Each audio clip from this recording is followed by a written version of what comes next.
Ambur-bokso Atsawitur warenim Borgu dewa sidiamahi Diwayonah porocu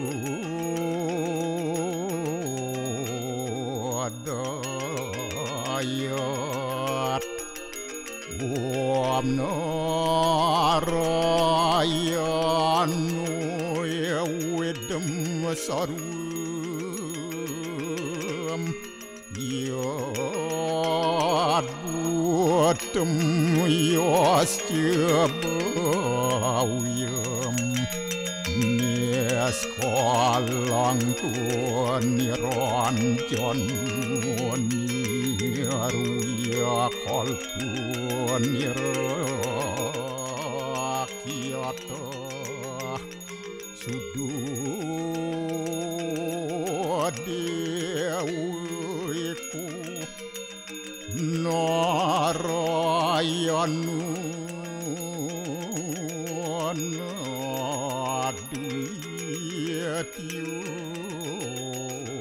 Astia kastit Om tuam siwa tuam dewa Ia suara param suara Warahma Wisnu asca Rudrasca Warusah Paryakiratita Om Papuham Papakarmaham apa sambawa Rahimam pundaria kaksir Sabahia biantara suci Om kesama dewa Swaru parani kita angkara Mamuja swaru papidya Walaya suasadiasiwa Om kesantauya kaiku dosa Kesantauya wajiku mamu Santauya manasu dosa Permadat kesamam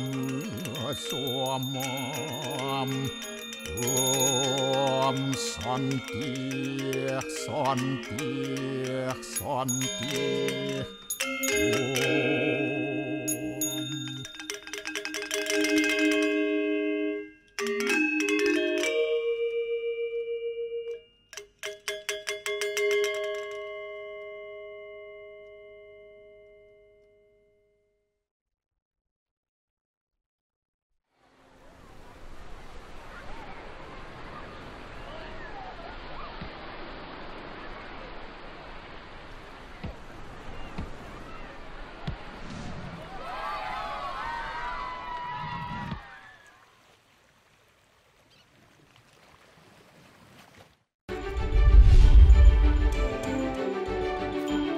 Dua kilogram sabu diamankan polisi dari pengedar jaringan lapas.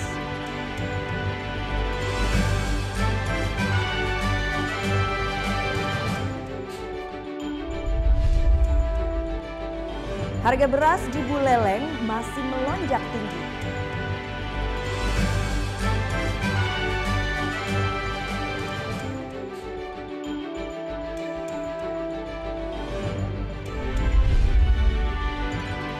Artis Korea Thunder dalam film Forever Holiday in Bali.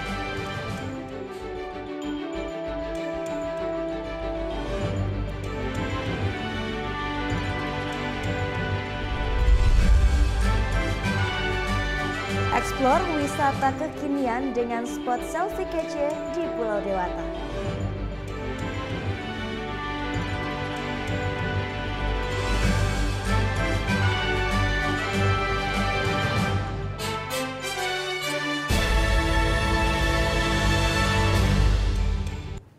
Om Swastiastu.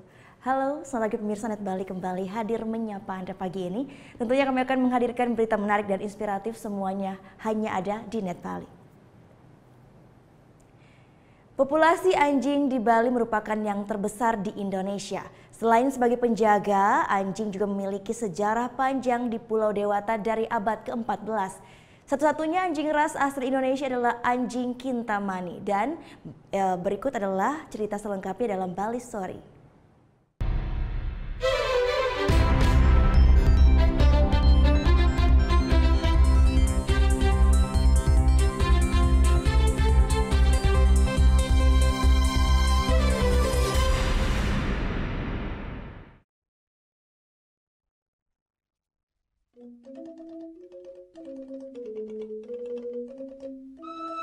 Di Bali, masyarakat hidup berdampingan dengan baik antar sesama makhluk hidup, tak terkecuali dengan hewan. Hampir seluruh penduduk memelihara binatang. Ada yang memelihara hewan ternak seperti sapi, ayam, bebek, dan lainnya sebagai sumber mata pencaharian. Selain hewan ternak, penduduk Bali juga pelihara hewan sebagai pelindung atau penjaga.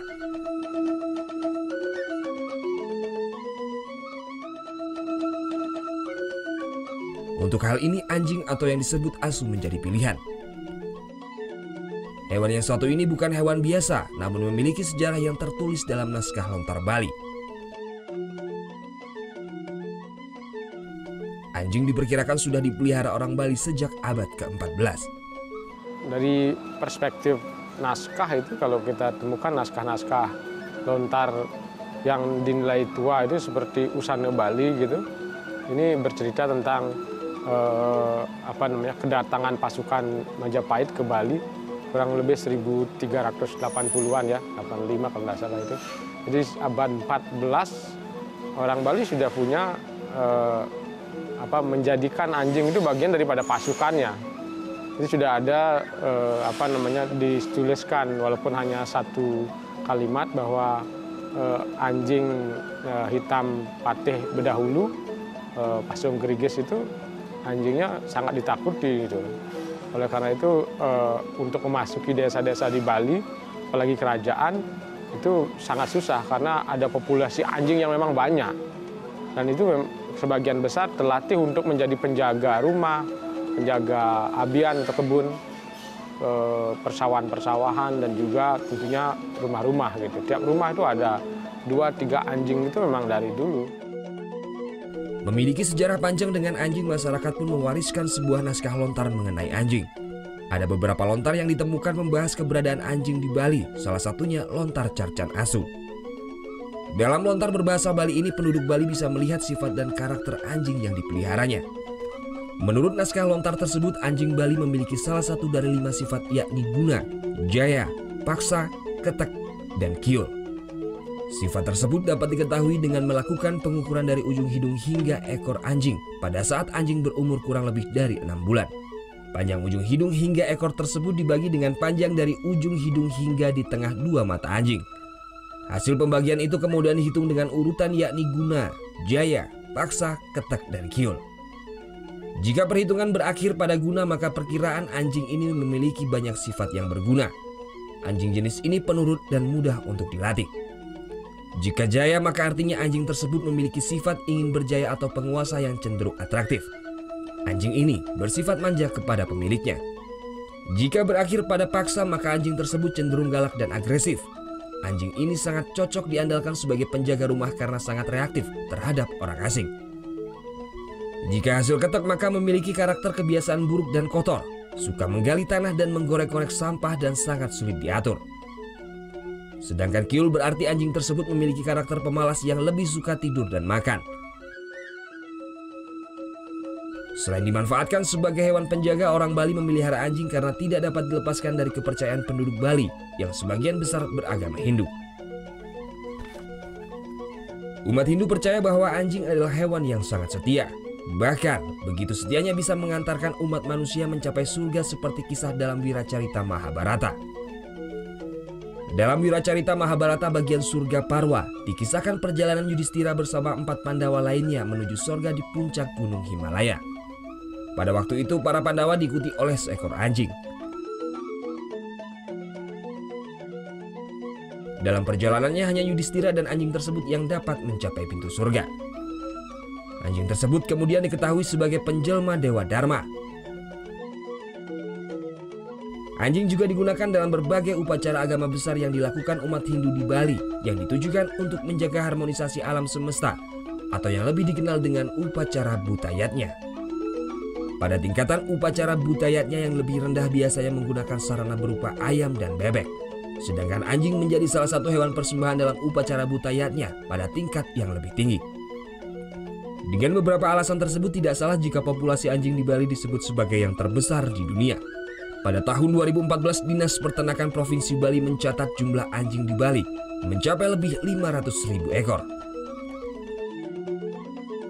Namun sayangnya hampir 85% anjing di Bali dipelihara dengan cara dilepas liarkan atau tidak dikandangkan sehingga sangat rentan terhadap penyakit menular. Lalu lintas perdagangan hewan antar pulau termasuk anjing akhirnya membawa penyakit menular rabies melalui perantara anjing ke Pulau Bali.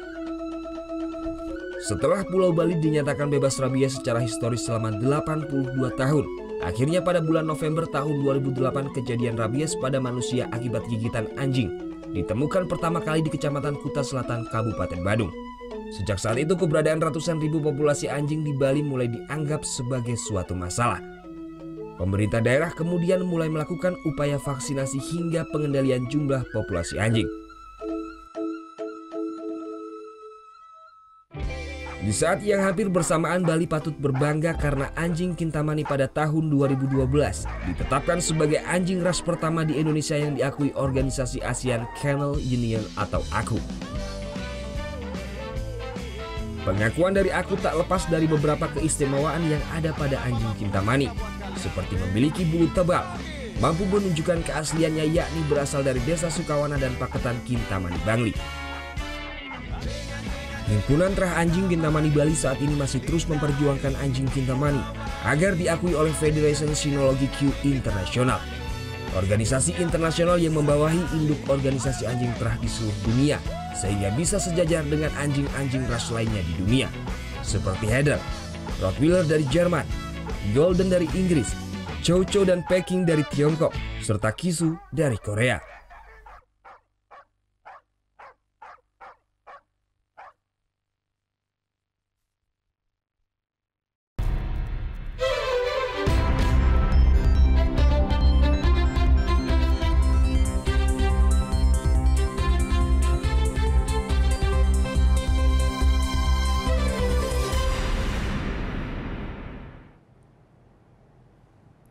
$1,2 kg sabu diamankan polisi dari pengedar jaringan lapas. Liputannya akan kami hadirkan sesaat lagi, tetap di Net Bali.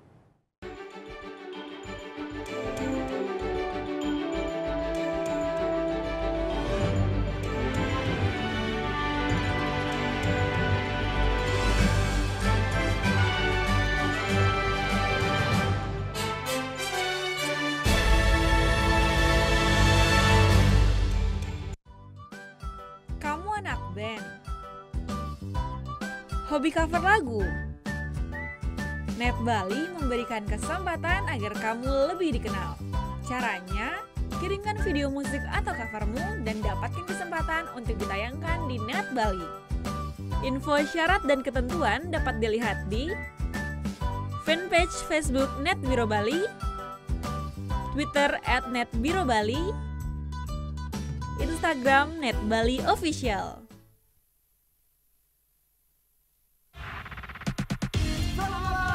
Bermain di depan pendukung sendiri, Juventus justru tampil lebih banyak tertekan. Tapi Juve punya serangan balik lebih aduhai. Di Arsenal dibantai Empol, di Liverpool dibantai Man City. Gila, sedih banget ya. Dan ini gol yang kedua nih. Boom! Wah! Nah itu dia nih, jadi Harry Kane jadi pahlawan kemenangan di Lily White. Akhirnya cetak gol juga tuh. Ini menarik nih. Aksinya Sadio Mane melayangkan tendangan ke mukanya Ederson Moraes. Tapi tetap di net soccer. Temukan inspirasi dalam berbagi ide fantastis. Kita mengambil beberapa bagian-bagian dari jalanan di kota New York. Awalnya rumah ini rumah tinggal. Aku rubah sedikit konsepnya jadi studio.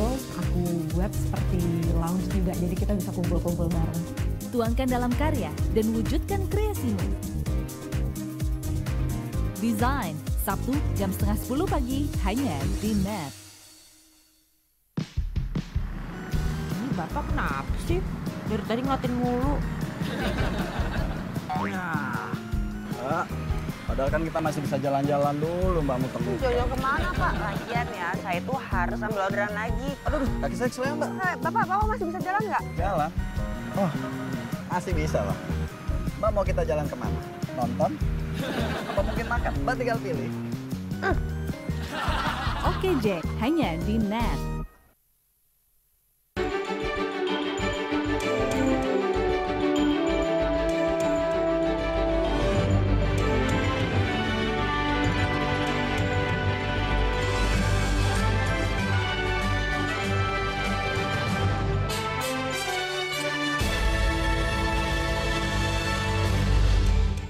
Anda kembali menyaksikan Net Bali. Di Tres Narkoba Polda Bali kembali amankan paket sabu seberat 1,2 kg.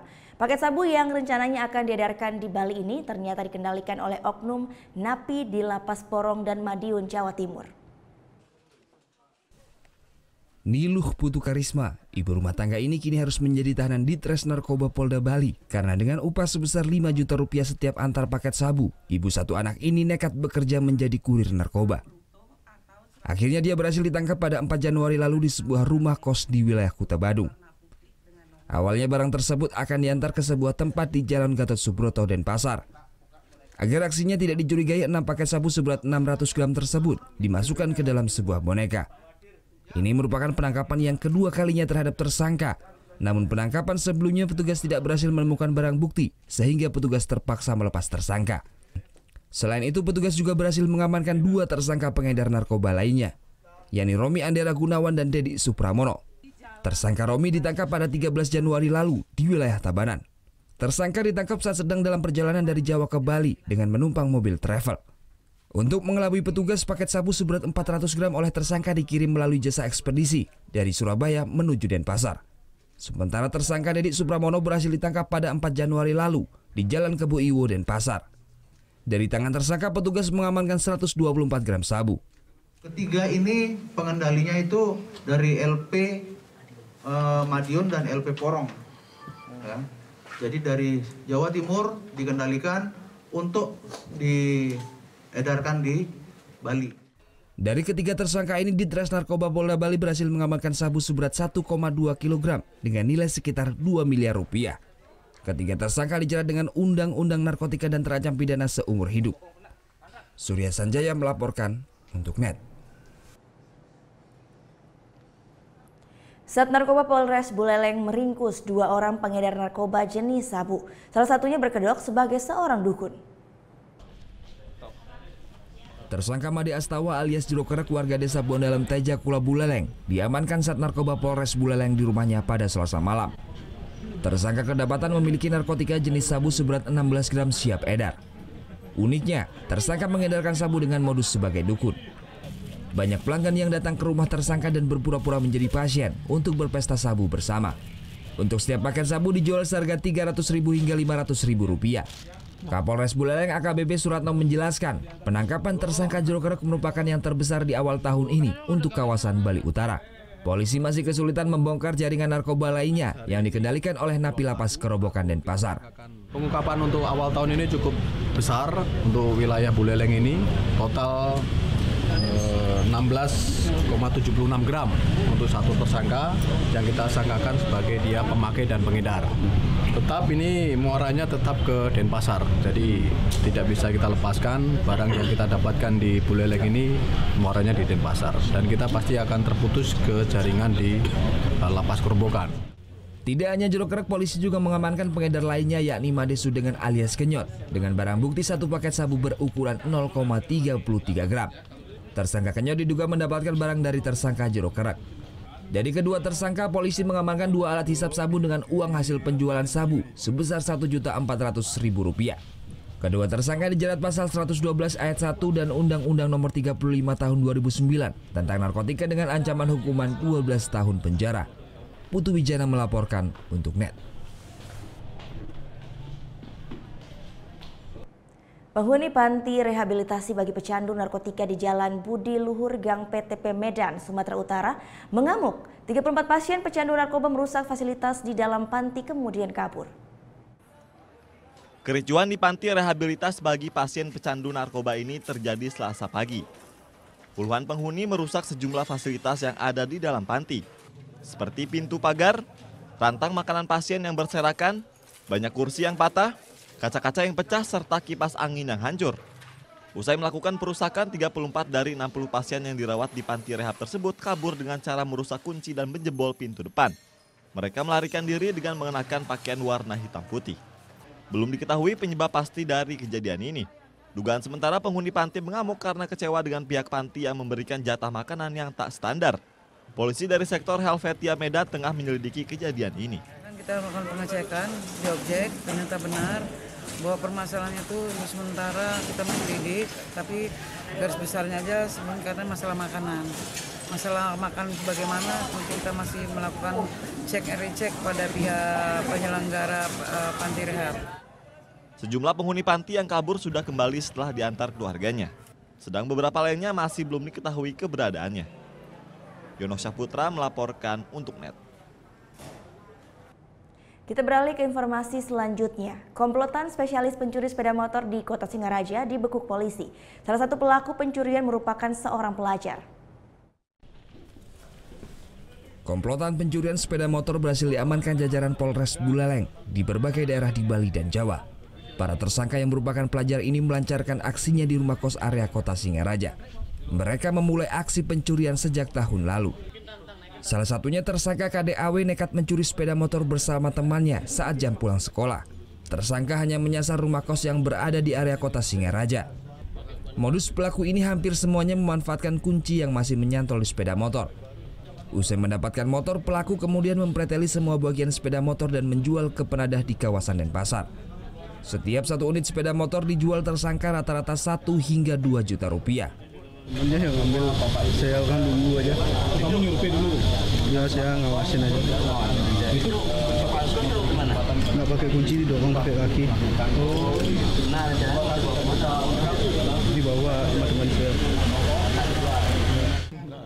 Satu pelaku curanmor komplotan KDAW ini berhasil kabur ke Pulau Jawa. Namun polisi masih memburu pelaku dan mengembangkan kasus pencurian ini. Apakah ada jaringan yang terlibat di luar Bali? Pengungkapan kasus curanmor, 3 kasus ini terjadi di wilayah Kota Seririt dan di wilayah Denpasar. Rata-rata mereka menggunakan modus kunci palsu untuk melakukan aksinya. Dan rata-rata juga pelakunya dari luar Bali, karena 2 tersangka yang kita tangkap kaitan dengan curanmor adalah pelaku dari Jawa Timur. Dan sekarang kita kembangkan apakah ada keterkaitan dengan jaringan di Jawa maupun hanya lokal di wilayah Bali saja. Dari ketiga tersangka, polisi mengamankan 3 unit sepeda motor Matic hasil curian. 3 pelaku dijerat pasal 363 KUHP dengan ancaman hukuman 7 tahun penjara. Selain itu, Kapolres Buleleng memberikan penghargaan ke sejumlah personil yang berhasil mengungkap kasus curanmor ini. Putu Wijana melaporkan untuk NET.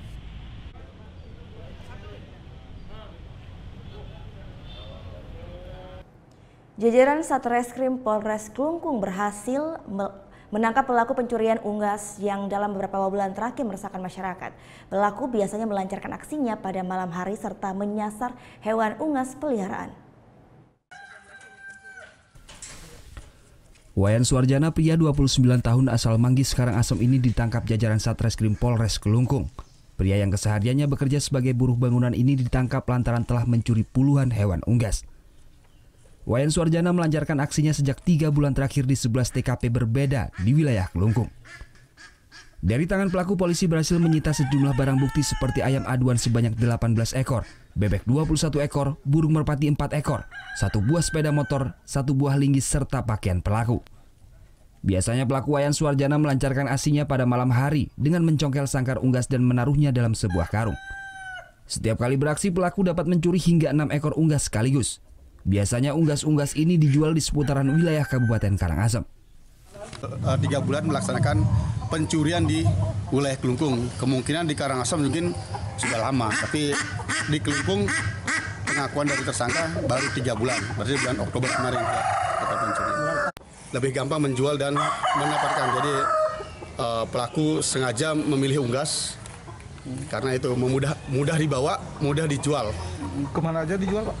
Sementara setelah unit opsional mengadakan pengecekan ke rumah pelaku, ternyata dijual di wilayah Karangasem.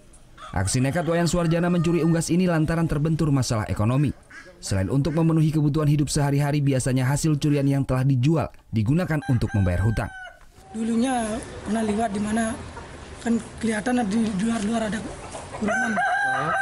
Kita dulu waktu pas ke pasar. Terus malamnya beli langsung ke sana gitu? Udah lama, udah setiap bulan November itu baru. Dulu saya ingat di sini ada. Biasanya beli sekali beroperasi itu udah main siap kurang beli? Kadang 2, kadang 4, kadang 6. Saat ini kepolisian masih terus melakukan pengembangan terhadap kasus ini lantaran diduga tindak pencurian dilakukan secara berkelompok. Akibat perbuatannya, pelaku dikenakan pasal 363 KUHP tentang pencurian dengan ancaman hukuman 7 tahun penjara. Tim Liputan melaporkan untuk NET. Harga beras di Buleleng masih melonjak tinggi. Liputannya akan kami hadirkan sesaat lagi. Tetap di NET Bali.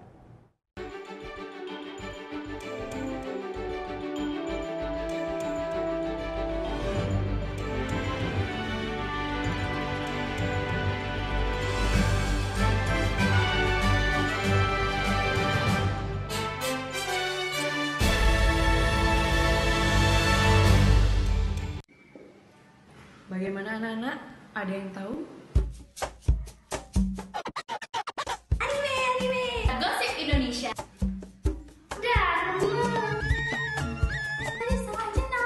Meresahkan warga Indonesia. Oh, so sweet. Top Chart Music minggu ini. Tayangan sehat adalah tayangan yang menghibur sekaligus memberikan informasi yang berguna dan bermanfaat bagi masyarakat. Manis banget. Nah, kadang-kadang di sini aku juga merasa jangan nah aja dong, dicobain juga dong. Manis banget, aku kan udah cukup. Iya, ada kali manis. Sarasehan hanya di NET. Mengenal Indonesia untuk mencintai lautan luas dan pantai yang menakjubkan. Nilai historis dan beragam tradisi unik masih dijunjung tinggi. Jelajahi jejak budaya dalam keelokan alam pertiwi di Indonesia Bagus. Setiap Minggu jam 2 siang hanya di NET. Hai guys, welcome to Breakout, acara musik nomor 1. Kita mau update tentang ya musisi-musisi yang enak banget juga lagunya. Buat nemenin suasana kayak gini nih. Breakout hanya di NET.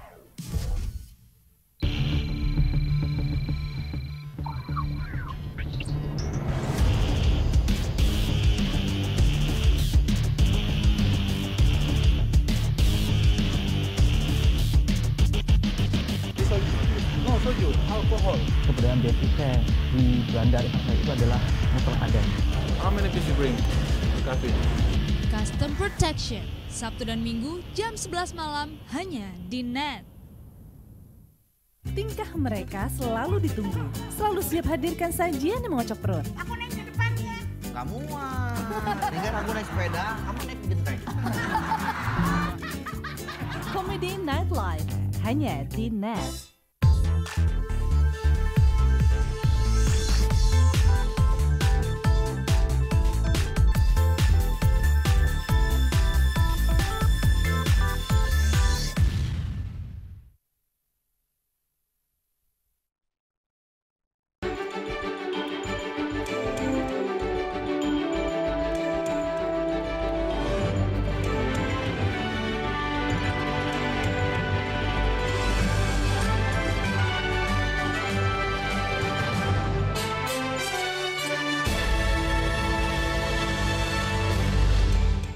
Anda kembali menyaksikan Net Bali. Harga beras di sejumlah pedagang di Buleleng terus alami kenaikan yang cukup tinggi. Kenaikan harga beras ini lantaran minimnya stok gabah serta naiknya harga gabah di tingkat petani.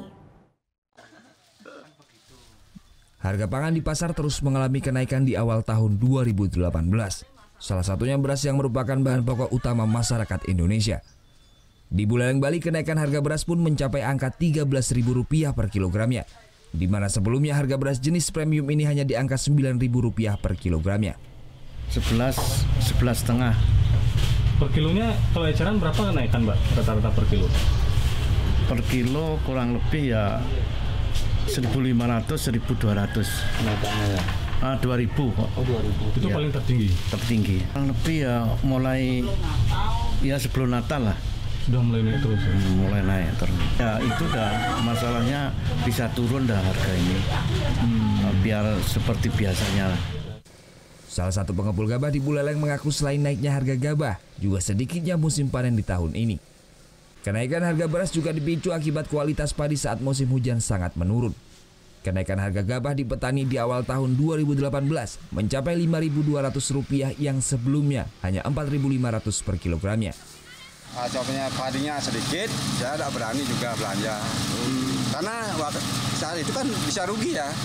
Kalau rugi sama sekali di mana nyarikan lagi. Nah gitu. Artinya pengaruh cuaca masih sangat tinggi, Pak ya? Oh, sangat luar biasa pengaruh cuaca. Mungkin ke musim hujan, potongannya kadang-kadang minimal 3%, Pak. Kenaikan harga pangan terutama beras di sejumlah pasar di Buleleng diklaim telah menurun oleh Kepala Dinas Perindustrian dan Perdagangan Kabupaten Buleleng. Kita sadari belakangan ini harga beras utamanya beras medium ya dan juga beras premium itu mengalami peningkatan harganya. Ini dipicu karena apa? Karena stok secara nasional untuk pangan beras ini memang berkurang. Ya, berkurang barangkali ini karena ada cuaca dan lain sebagainya.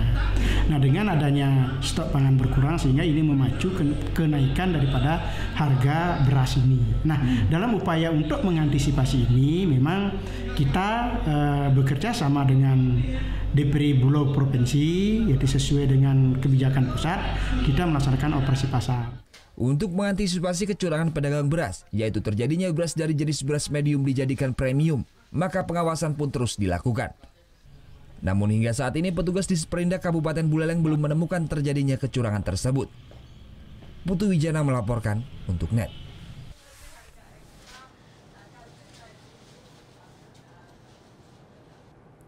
Harga beras di sejumlah daerah hingga kini masih tinggi. Pasokan yang minim jadi alasan naiknya harga beras. Ironinya kenaikan harga beras ini juga terjadi di Cianjur, Jawa Barat yang merupakan lumbung beras nasional. Imbasnya, para pedagang rumah makan pun alami kerugian. Hingga kini harga beras di pasar tradisional Minulio, Pacitan, Jawa Timur terus naik. Sejak 2 pekan terakhir, kenaikan tertinggi mencapai Rp4.000. Dari biasanya beras kualitas medium hanya 9 ribuan, kini harganya naik Rp13.000 per kilogram. Menurut para pedagang, naiknya harga beras lantaran minimnya pasokan dari petani. Tak hanya di Jawa Timur, kenaikan harga beras yang sama juga terjadi di Cianjur, Jawa Barat yang merupakan lumbung beras nasional. Cuaca buruk diklaim jadi minimnya pasokan beras dari petani. Para pedagang pasar tradisional di Cianjur berharap segera ada panen raya. Sementara di kota Cimahi, Jawa Barat, naiknya harga beras sejak sebulan terakhir berimbas pada penghasilan sejumlah rumah makan. Para pedagang pun merugi, namun agar tetap balik modal, mereka terpaksa mengurangi porsi nasi setiap pesanan. Tentang pendapatan menurun. Iya, menurun sekitar 30%. Masih ragu karena kalau dinaikin harga, karena di sini yang beli anak mahasiswa, ya takutnya pindah lagi ke warung lain kayak gitu. Untuk menekan harga beras di Jawa Barat, Perum Bulog melakukan operasi pasar. Tahap pertama di pekan ini, 48.000 ton beras murah kualitas medium disalurkan ke sejumlah pasar tradisional di Jawa Barat, termasuk kota Cimahi dan Bandung Raya. Harga beras yang disalurkan Bulog sebesar Rp9.350 per kilogram. Lewat operasi pasar ini, diharapkan masyarakat merasa aman dan tidak khawatir dengan naiknya harga beras. Tim Liputan melaporkan untuk NET. Kita beralih ke informasi selanjutnya. Untuk antisipasi adanya keributan pada saat pilkada nanti, Polres Tabanan gelar simulasi pengamanan. Simulasi ini melibatkan ratusan anggota kepolisian dari berbagai fungsi.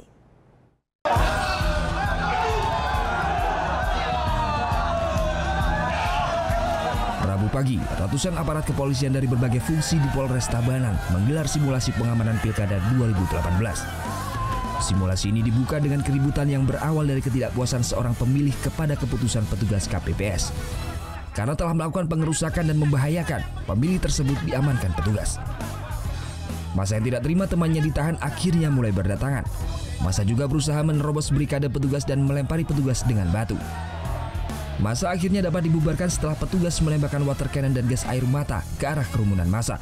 Jadi memang kita sedang melaksanakan latihan simulasi pengamanan pada saat tahapan pemilu kada nanti. Latihan ini kita laksanakan di samping untuk meningkatkan keterampilan personil, menyesuaikan dengan keadaan real yang nantinya diperkirakan kondisi terburuk terjadi. Di samping itu juga kita persiapan menghadapi lomba yang dilaksanakan oleh Polda Bali. Polres Tabanan sendiri akan menerjunkan sebanyak 2/3 anggotanya atau sekitar 600 personil dalam mengamankan semua tahapan Pilkada 2018. Namun sejauh ini, wilayah Tabanan masih cukup aman dari adanya potensi keributan pada masa-masa kampanye maupun pemungutan suara. Surya Sanjaya melaporkan untuk NET. Kemampuannya dalam memberikan perlawanan kepada anggota. Iya, selanjutnya 2 pelajar di Bondowoso, Jawa Timur masuk rumah sakit jiwa karena kecanduan gadget. Gara-gara kecanduan bermain game di gadget, 2 pelajar di Bondowoso, Jawa Timur dirawat di Poli Jiwa Rumah Sakit Umum Dr. Kusnadi sejak Desember lalu. Keduanya masing-masing berusia 15 tahun, masih duduk di bangku sekolah menengah pertama, dan satu lagi berusia 17 tahun, berstatus pelajar sekolah menengah atas. 2 pelajar ini alami perubahan perilaku.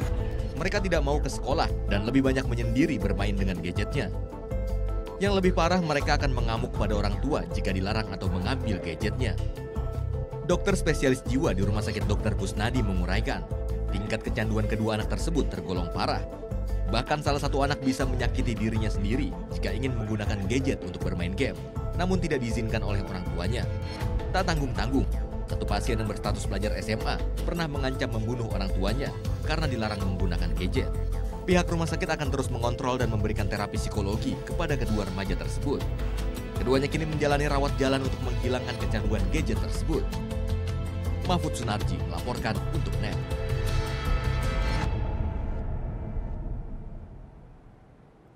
Puluhan personil Satgas TNI tiba di Timika, Papua. Mereka didatangkan untuk menangani kasus meninggalnya puluhan anak di Kabupaten Asmat. Sebanyak 53 personel tim medis yang tergabung dalam Satgas Kesehatan TNI tiba di Lanut Timika, Papua Selasa siang dengan menggunakan pesawat Hercules. Mereka ditugaskan membawa obat-obatan untuk menanggulangi wabah penyakit campak, difteri, dan gizi buruk di Kabupaten Asmat. Nah, ini lagi sedang saya kumpulkan dari Kementerian Kesehatan, Kementerian Sosial, mungkin dari swasta-swasta yang ada membantu obat-obatan, terus mungkin ada dokter-dokter atau perawat yang terpanggil, itu nanti ke Asmat. Terhitung sejak September 2017, 59 anak di Kabupaten Asmat, Papua meninggal akibat wabah campak, difteri, dan gizi buruk. Kepala Dinas Kesehatan setempat mengaku telah berupaya maksimal dengan monitoring dan pendampingan, namun distribusi bantuan terkendala sulitnya akses jalan. Ires Anggreni, Bambang Adi melaporkan untuk NET. Aksi juggling bola seorang polisi jadi viral di media sosial. Seperti apa? Sesaat lagi, tetap di NET Bali.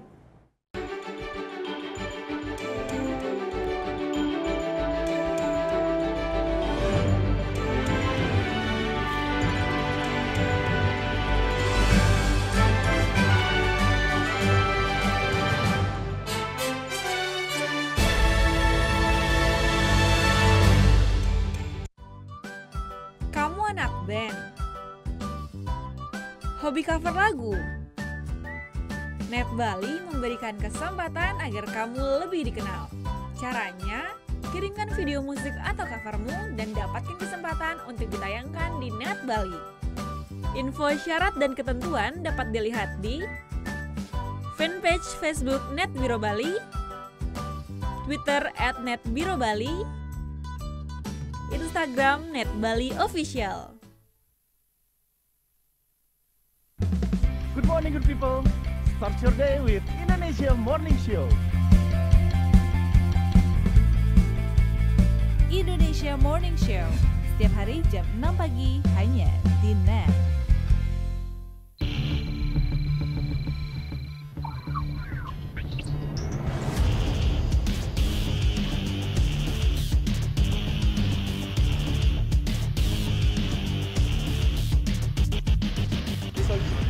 Soju, alkohol. Kebudayaan bea cukai di Belanda itu adalah teladan. How many pieces you bring? Coffee. Custom Protection, Sabtu dan Minggu jam 11 malam hanya di Net. Bangun pagi bisa bikin tambah pintar. Bareng Andre Hesti bisa. Berbagai inovasi masa kini, seru-seruan di Fun Science, hingga tips oi-oi. Pagi-pagi hanya di Net. Berapa bersaudara? 2 bertiga. 3 kayak begini ya. Keren kan? Tuh, istilah gitu Nona Yasmin tahu nih. Iya dong, tahu lah. KZL tahu KZL? Tahu, kesel. Kalau kata anak YouTube mah boom. Ada perempuan yang udah expert banget dalam urusan bangunan. Orang ada pak gitu. Aku ditabok.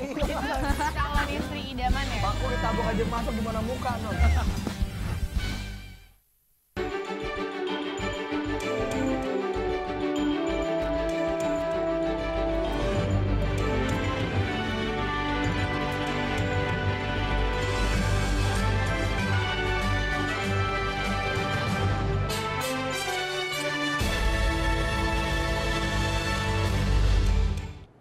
Reshuffle Kabinet Presiden Joko Widodo tambah 1 kursi menteri untuk Partai Golkar. Sementara Kepala Staf Kepresidenan Teten Masduki menempati pos baru sebagai Koordinator Staf Khusus Presiden. Serta akan menjalankan segala peraturan perundang-undangan. Reshuffle jilid 4 pada Kabinet Kerja Pemerintahan Jokowi JK telah dilakukan Rabu pagi. Pelantikan 4 pejabat negara yang baru berlangsung di Istana Negara. Partai Golkar mendapat jatah tambahan 1 lagi kursi menteri. Sekjen Golkar Idrus Marham mengisi kursi Menteri Sosial menggantikan Khofifah Indar Parawansa yang maju sebagai Cagup Jawa Timur. Nama 2 Jenderal Purnawirawan TNI, Agung Gumelar dan Muldoko juga mewarnai pemerintahan Jokowi JK. Agung Gumelar didapuk menjadi anggota Dewan Pertimbangan Presiden dan Muldoko menjadi Kepala Staf Kepresidenan menggantikan Teten Masduki. Sementara Teten meski lengser dari posisinya, ia tak langsung hilang dari lingkaran presiden.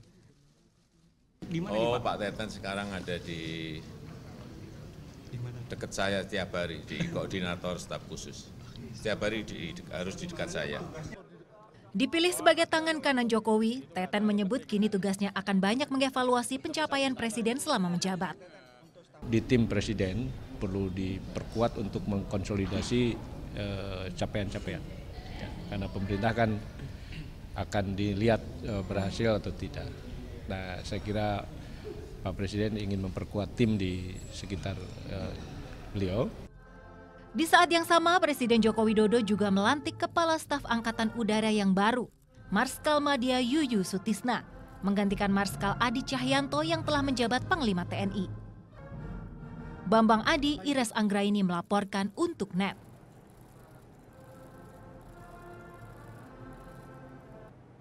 Gelaran Piala Presiden 2018 di Stadion Gelora Bandung Lautan Api resmi dibuka Selasa sore.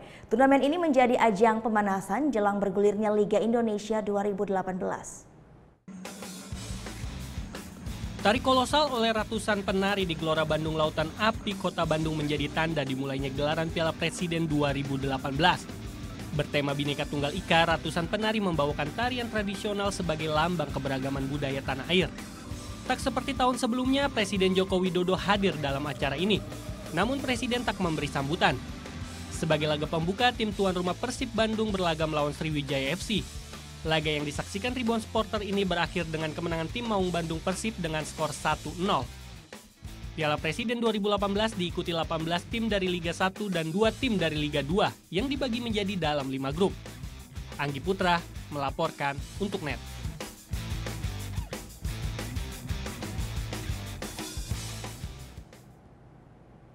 Menjadi seorang polisi tidak harus selalu mengerjakan hal-hal yang serius saja.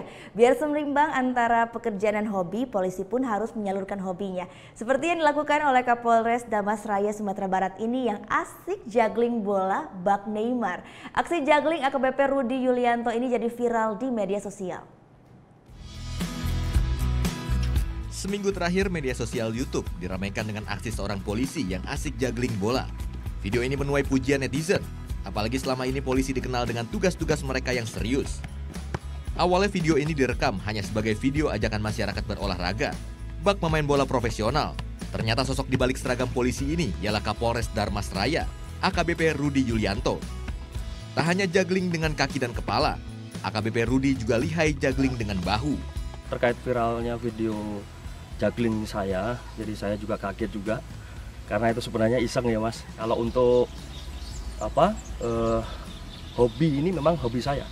Jadi sepak bola itu hobi saya sejak kecil. Dari saya SD ya, dari umur 5 tahun barangkali ya, itu saya sudah hobi main sepak bola. Sejak masih duduk di bangku sekolah dasar, AKBP Rudi Yulianto hobi bermain sepak bola. Hobi ini pun tetap bisa tersalurkan meski ia sudah menjadi polisi. Rio Mei Putra melaporkan untuk NET. Setelah ini kami akan mengajak Anda untuk mengeksplor wisata kekinian dengan spot selfie kece di Pulau Dewata, Bali. Di mana kira-kira ya? Tetap di NET Bali.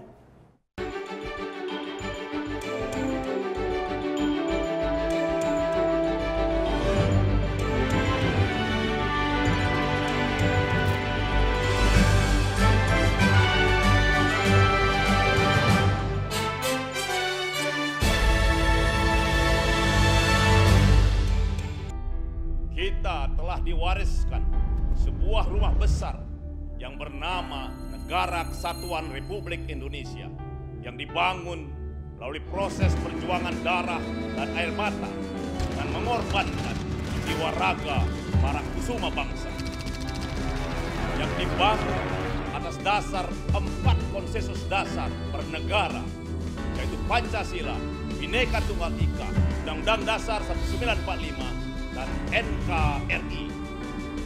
Munculnya gerakan-gerakan yang ingin mengganti, yang mengkhianati 4 konsensus dasar itu. Yang ingin meruntuhkan rumah besar kita. Apakah akan kita biarkan rumah besar kita runtuh? Tidak. Untuk itu, mari kita setia membela dan menjaga Pancasila. Karena Pancasila, dasar negara yang menjadi jiwa, kepribadian, pemersatu bangsa.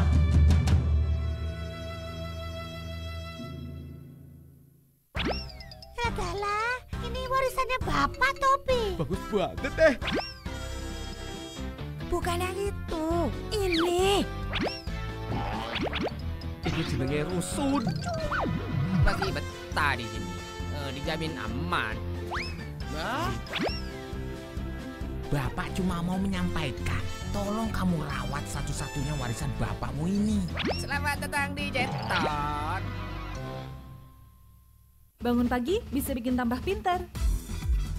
Barang Andre Hesti bisa. Berbagai inovasi masa kini, seru-seruan di Fun Science. Hingga tips oi-oi. Pagi-pagi hanya di NET. Berapa bersaudara? Gue bertiga. 3 kayak begini ya. Keren kan? Istilah-istilah gitu Nona Yasmin tahu nih. Iya dong, tahu lah. KZL tahu KZL? Tahu, kesel. Kalau kata anak YouTube mah boom. Ada perempuan yang udah expert banget dalam urusan bangunan. Orang ada pak gitu. Aku ditabok. Calon istri idaman ya? Aku ditabok aja masuk di mana muka non.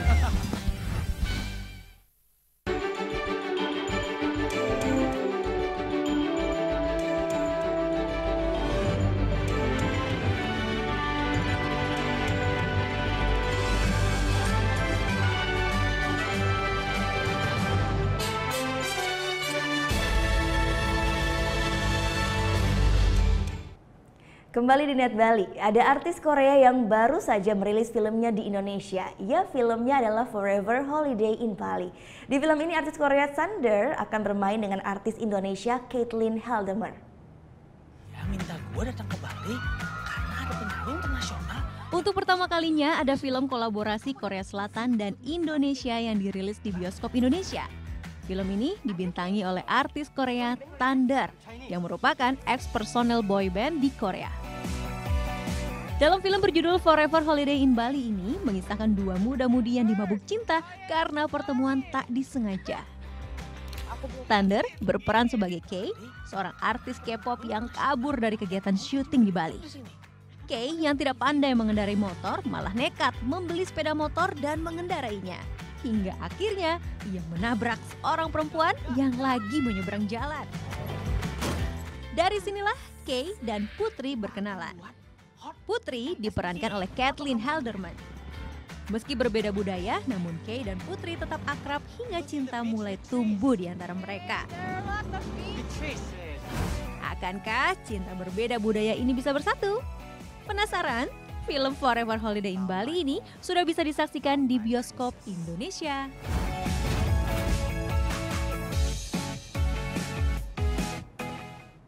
Nah, sekarang saatnya kita eksplor wisata di Bali. Tapi nggak ke pantai dulu nih, kita cobain wisata kekinian ala Pulau Dewata bersama rekan saya Vera Senvia. Sensasi melesat di ketinggian dengan hijau pemandangan sejukan mata. Ya, pengalaman ini nih yang didapat saat menjajal ayunan di Teras River Pool Suite. Seru! Tempat wisata ini baru dibuka beberapa bulan lalu. Lokasinya di kawasan Tegalalang, Gianyar, Bali. Kalau dari Ubud ya sekitar 20 menit lah. Usung konsep wisata alam kekinian, tempat ini hadirkan ragam wahana permainan. Di sini ada dua jenis ayunan yang biasa dan yang ekstrem. Nah, yang ekstrem ini nih pas banget buat penyuka tantangan.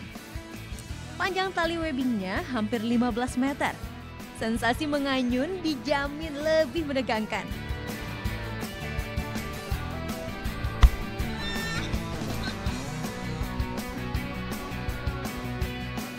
Oke, ini masih agak sedikit gemeteran sih, tapi sumpah ini seru banget, menyenangkan sekali dan patut dicoba karena tadi ketika saya di swing, saya sudah berada di ketinggian yang kurang lebih 15 meter.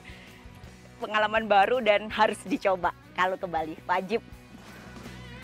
Demi keselamatan setiap pengunjung yang mau coba wajib gunakan harness ya. Keselamatannya ini kita jamin karena ini kita udah ada bule yang nyoba, dia tuh sampai terbalik safety kita di sini itu dia sampai terbalik, safety kita ini aman. Kita ada sling, kita udah ada just sling itu luar biasa bagus. Dia tuh kita potong pakai tang besi itu nggak bisa potong, apalagi untuk pengaruh angin dia tuh tidak goyang. Mau coba permainan lain? Tenang, di sini kita juga bisa naik jukung sambil kasih makan ikan. Lumayanlah buat hilangkan sisa tegang setelah naik ayunan ekstrem. Hehehe. Nah, kalau yang barusan kita udah nyobain wisata kekinian yang bisa dibilang cukup menguras tenaga dan memacu adrenalin. Kali ini Vera bakal rekomendasiin tempat dan yang ini baru banget nih di Bali.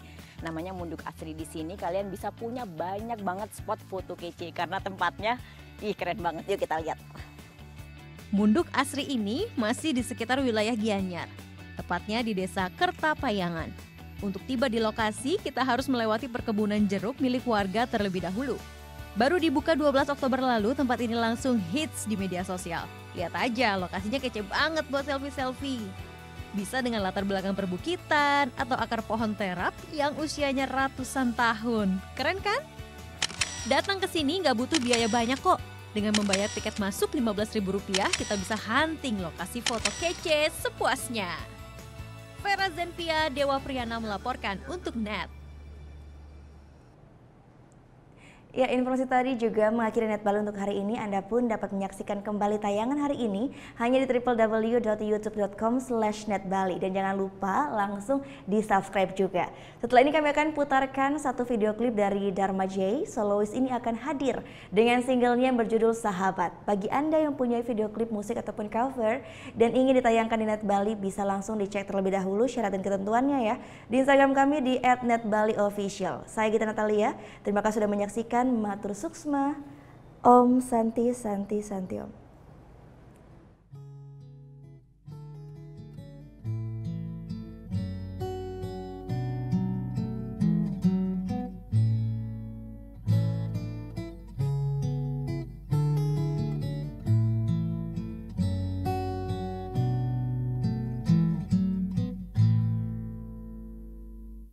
Indah dalam buayan cerita masa kecil dulu, masa-masa lalu.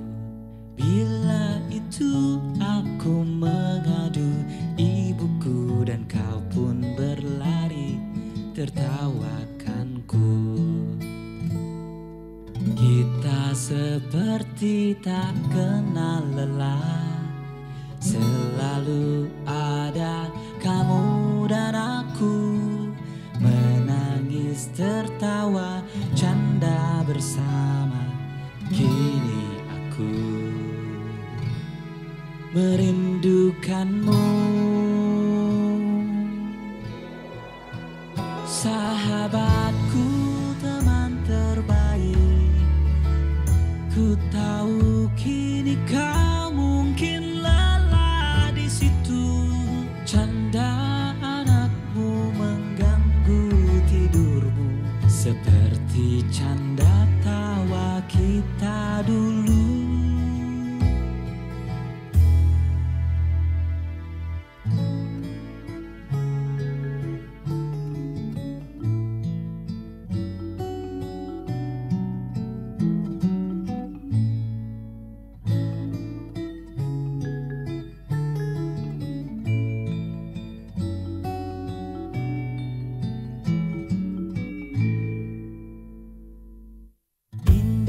Dalam buayan cerita masa kecil dulu, masa-masa lalu.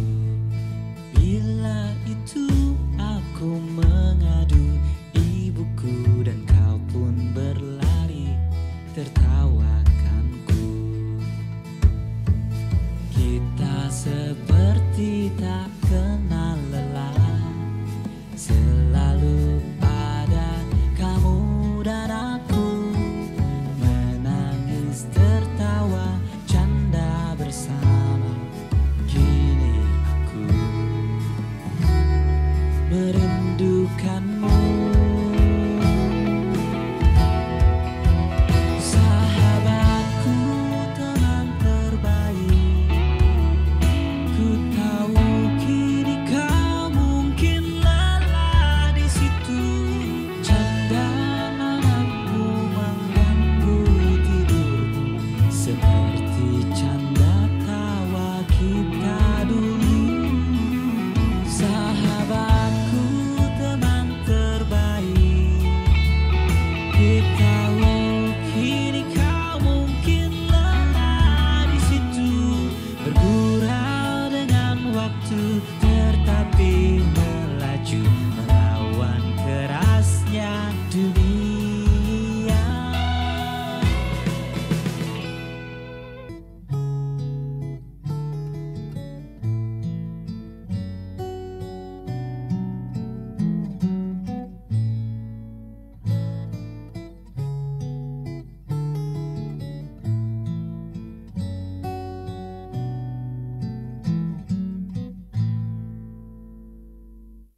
Indah dalam buayan cerita masa kecil dulu, masa-masa lalu.